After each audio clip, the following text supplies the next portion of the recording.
আইসলাম কদমতলি আইয়া ওই যে সাফা মার্কেট তা রেস্টুরেন্ট আজাগর রেস্টুরেন্ট এটার ওনার আছে। তো রেস্টুরেন্টের এড না এটার হয় গরিব দুঃখী যেন কি আরাম পাইবা, অর্থাৎ যারা খেটে খাওয়া মানুষ এরা 200 টাকা 300 টাকা 400 টাকায় ভাত খেতে পারেন না, নাস্তা করতে পারেন না। কিন্তু এটা রেস্টুরেন্ট পাইলে 100 টাকায় 80 টাকায় ভাত খাওয়া যায়, তাও মাংস দিয়ে 50 টাকায় খাওয়া যায়। এই এটা হলো তাই গরিব দুঃখীর লাগে আপনি বুঝতে সেবা করা যায়। কেউ সেবা করতে পারবো জনপ্রতিনিধি ইয়া, কেউ প্রশাসনের চাকরি করিয়া, কেউ রেস্টুরেন্ট করিয়া, কেউ খাবাইয়া।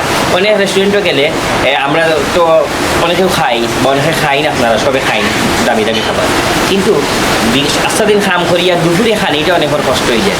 এরিয়া যেমন ধরুন আপনি জিন্দাবাজার এরিয়া তো অনেক মানুষ কম টাকায় খাইতে চাই, কদমতলি তো অনেক মানুষ কম টাকায় খাইতে চাই, লক্ষ লক্ষ মানুষ এরিয়াটা হয় কদমতলি এরিয়া, সারা দেশে যায়। তো কত কম টাকায় খাইতে হইলে এইরকম কিছু রেস্টুরেন্ট হয়, এটাও আছে আরও আছে, কিন্তু আমার কাছে মনে হয়েছে খুব ভালো তারা সার্ভিস দিরা। 80 টাকায় হয়েছে না, 80 টাকা 100 টাকা 50 টাকা 30 টাকায় আমরা এটা শুনাইলাম হ্যাঁ। এখন কো 80 টাকায় খাই মাংস দিয়ে খাইতে পারে, গরুর মুরগির মাংস দিয়ে 80 টাকায় মুরগির মাংস খাইতে পারে, এটা ভালো লাগছে দেখতেও। আমি মনে করলাম এটা রিভিউ দেই, আর এটা গরিব মানুষে খাইয়া শান্তি দেইবা। কারণ আমরা যারা খাম করি 80 টাকায় ভাত খাওয়াটা শান্তির বিষয়। ধন্যবাদ আপনাকে, ধন্যবাদ।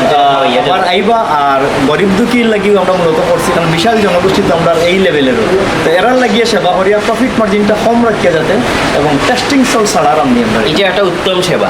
এরকম যারা রেস্টুরেন্টে খাওয়াই কম টাকায় আপনারা বেশি বেশি দিবা।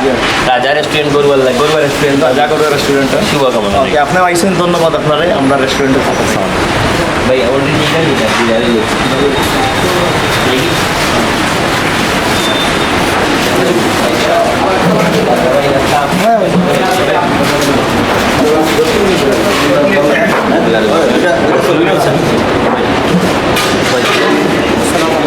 Assalamualaikum.